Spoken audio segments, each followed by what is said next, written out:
আজ আমি রান্না করব গাছ থেকে কেটে ও আজকে রান্না করব পেঁপে আলুর মাখো মাখো তরকারি। একদম হেলদি রেসিপি, ভীষণ টেস্টি হয় কিন্তু।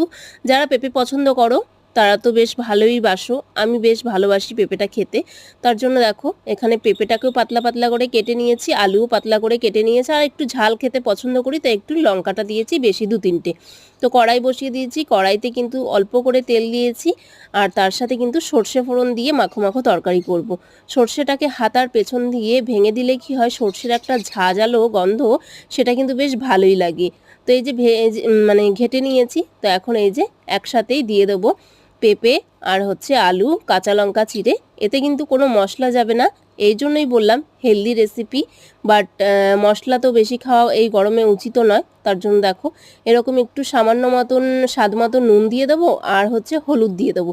হলুদ দিয়ে ভালো করে নাড়াচাড়া করে, কোনো কিন্তু জল দেবো না, আপনেই হচ্ছে হালকা আঁচটা দিয়ে ঢাকা দিয়ে রাখলেই কিন্তু হয়ে যাবে, রেডি হয়ে যাবে। তো তোমাদের কেমন লাগলো এই ছোট্ট